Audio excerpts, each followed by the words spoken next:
Hello students, how are you? Thanks to your support and your advices. Seriously, जिस तरह से आप मुझे रिस्पॉन्स दे रहे हो मेरे को बहुत अच्छा लग रहा है। आज का जो टॉपिक है वो होगा फोकस के ऊपर। कैसे अपना फोकस बिल्ड करें, कैसे हम अपनी लाइफ के अंदर जो हमारे पास जो हमें नया स्टडी मटेरियल दिया जाता है उस पर फोकस कर पाएँ, अपनी लाइफ के प्रोजेक्ट्स पे फोकस कर पाएँ, अपनी हेल्थ पे फोकस कर पाएँ, अपने पेरेंट्स पे फोकस कर पाएँ, अपने करियर पे फोकस कर पाएँ।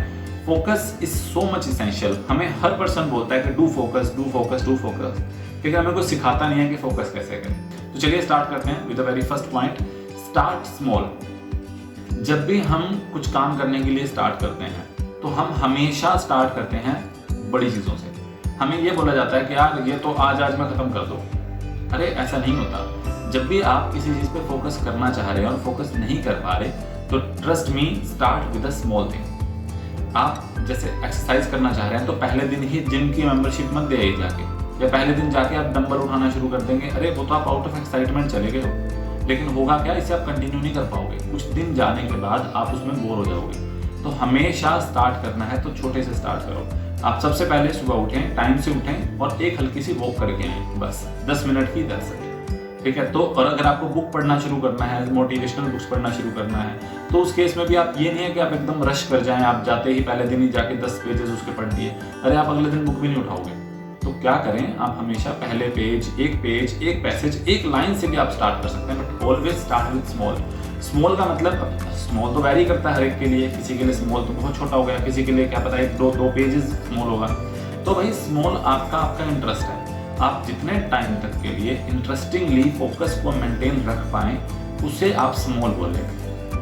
तो ग्रेट, पहला पॉइंट था, आप स्टार्ट करें स्मॉल से। दूसरी चीज है भाई आपके लिए, प्रैक्टिस माइंडफुलनेस। क्या अपने माइंडफुल होने का कितना प्रैक्टिस कर पाते हैं? माइंडफुलनेस एक बहुत बड़ी टेक्निक है। माइंडफुलनेस से पहले मैं चाहूंगा मैं डिस्कस करूं मल्टीटास्किंग के बारे में। देखिए, जब भी हम आपस में डिस्कस करते हैं अपने आप को अच्छा बताने के लिए, हम क्या बोलते हैं कि मैं तो एक साथ 4 काम कर सकता हूँ, ठीक है, या 5 10 काम मैं एक साथ कर सकता हूँ।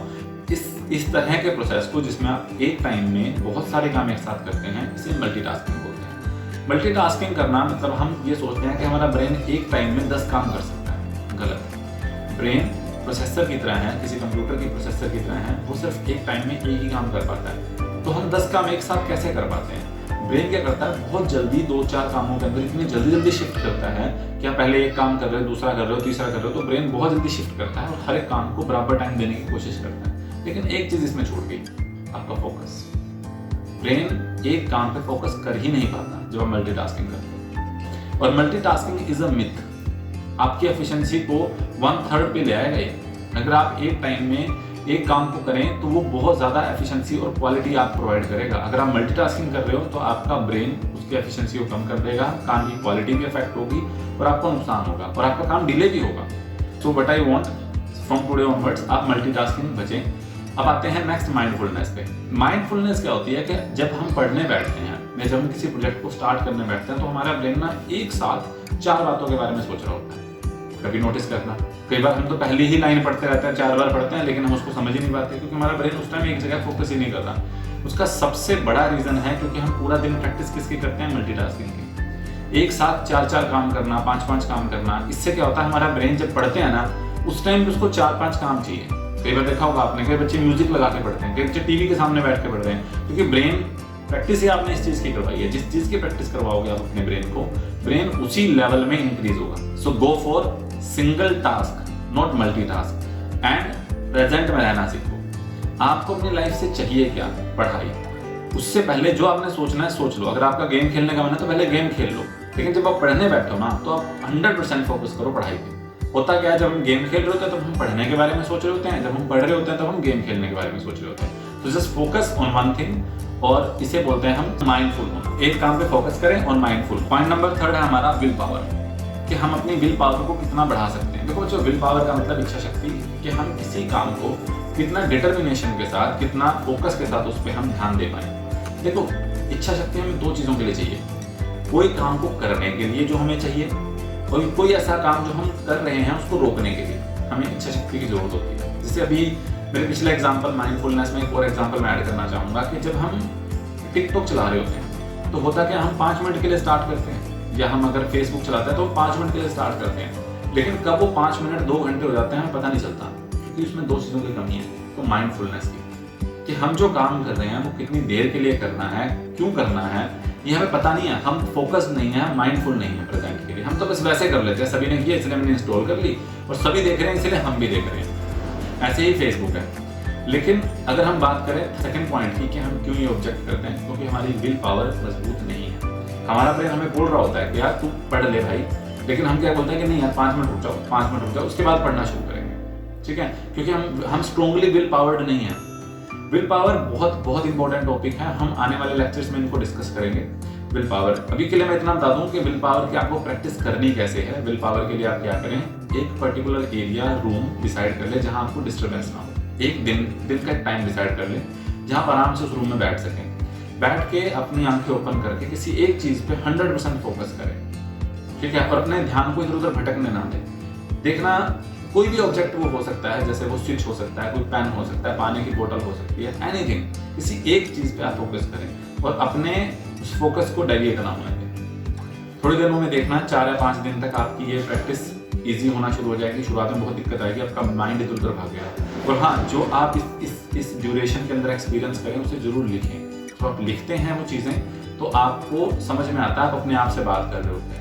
उसे लिखें, अपने आप से बात करें, अपने एक्सपीरियंसेस खुद से ही शेयर करें, and you will found ट्रेमेंडस amount of change in your will power. ठीक है, आप एक जगह पे फोकस करना सीख जाएंगे। आप अपने आप पे आपको कंट्रोल होना शुरू हो जाएगा। चलिए, कंट्रोल के साथ ही आपका 4th पॉइंट डिस्कस करते हैं, control on your mind and body. Mind को कैसे कंट्रोल करना है बच्चों। माइंड के केस में क्या होता है, अगर आप छोटी छोटी बातों को लेकर जल्दी एक्साइटेड हो जाते हैं और छोटी छोटी बुरी बातों को लेकर आप जल्दी डाउन हो जाते हो, ठीक है, दैट मीन्स कि आप इमोशनली स्टेबल नहीं हो। तो माइंड को कंट्रोल करने के लिए सबसे पहली चीज आप अपने इमोशंस को कंट्रोल में रखें, इमोशंस को काबू करें। इमोशंस को काबू, किसी चीज को काबू कैसे करते हैं, सबसे पहले उसका नेचर जानने की कोशिश करें कि जो इमोशंस हैं वो क्यों आए। सेम माइंडफुल होने वाली बात है। सो आप जब प्रेजेंट में रहेंगे, जो आप सोच रहे हैं उनको कंट्रोल करेंगे तो आप उनको रोक भी पाएंगे और आपका माइंड ज़्यादा शार्प और ज़्यादा फोकस हो पाएगा। ठीक है, same goes with body.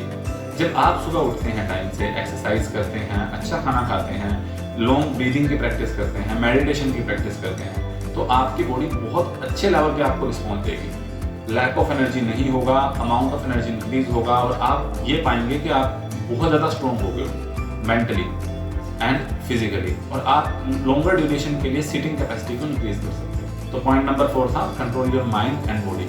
Next point भी माइंड को कंट्रोल करने के लिए ही है। Point number 5 means do meditation. Meditation, कई बच्चों को ऐसा लगता है, कई लोगों को ऐसा लगता है कि मेडिटेशन तो यार बहुत बड़ा हवा है और हम बने ही नहीं है मेडिटेशन करने के लिए। बट ट्रस्ट में, मेडिटेशन बहुत आसान प्रैक्टिस है। आप बस में भी मेडिटेशन की प्रैक्टिस कर सकते हो, आप चलते चलते मेडिटेशन की प्रैक्टिस कर सकते हो। देखिए, मेडिटेशन होता क्या है, और हम डिस्कस भी फोकस पे कर रहे हैं। फोकस बिना मेडिटेशन के तो पॉसिबल ही नहीं है। ठीक है, सो है क्या चीज मेडिटेशन। आपका जो ब्रेन है वो एक साथ, हमारी रॉन्ग प्रैक्टिसेस की वजह से एक साथ 5 से 10 चीजें सोचता है। और साइंटिस्ट की माने तो एक दिन में हमारा ब्रेन 60,000 थॉट्स सोचता है।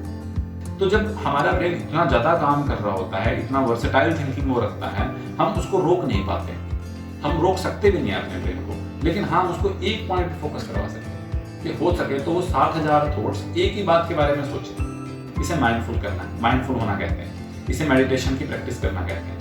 मेडिटेशन कैसे परफॉर्म की जाती है। मेडिटेशन के लिए आप सुबह का टाइम सबसे बेस्ट है, एम्प्टी स्टमक, आप खाली पेट, या सुबह के टाइम आपका ब्रेन, क्योंकि टेस्टोस्टेरोन लेवल बहुत हाई होता है और आप रिलैक्स एटमोस्फियर में होते हैं, आप आराम से बैठिए, आइज क्लोज करिए और आपने ब्रीथ काउंट करना शुरू करिए। ठीक है, कि आपने कितनी ब्रीदिंग की है, अपनी ब्रेथ्स काउंट करना शुरू करिए।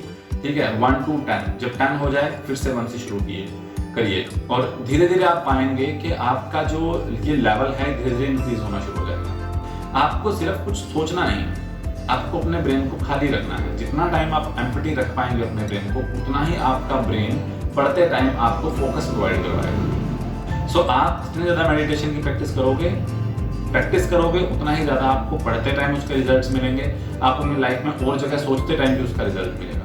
मेडिटेशन एक बहुत गजब प्रैक्टिस है। आप बस में कैसे कर सकते हैं, आप सिर्फ काउंटिंग करना शुरू कर दीजिए या अपनी ब्रेथ को काउंट करना शुरू कर दीजिए। Mind is like a monkey, आप उसे रोक नहीं सकते, आपको उसको काम तो देना ही पड़ेगा कुछ ना कुछ। तो वो काम ऐसा होना चाहिए जो आपके कंट्रोल में हो। तो अर्ली मॉर्निंग ब्रेथ काउंट करना, ठीक है। और उसके अलावा और बहुत सारी ऐप्स भी आती हैं बच्चों, जिनकी प्रैक्टिस की वजह से जिनके ऊपर काम करने के बाद आप अपने ब्रेन को और माइंडफुल करवा सकते हो और मेडिटेट करवा सकते हो, ठीक है बच्चों। ये 5 पॉइंट्स मैं एक बार फिर से रिवाइज करना चाहूँगा। सो टेक्निक नंबर 1, जो भी स्टार्ट करें छोटा सा स्टार्ट करें। सेकंड, माइंडफुलनेस की प्रैक्टिस करें। तीसरा पॉइंट है विल पावर को इंक्रीज करें। फोर्थ पॉइंट है control on your mind and body. And fifth point है आप मेडिटेशन करें। Thank you students, I hope you would like it. और प्लीज मुझे कमेंट करिए अगर आपको उन प्रैक्टिसेस के अंदर कोई भी दिक्कत आ रही है।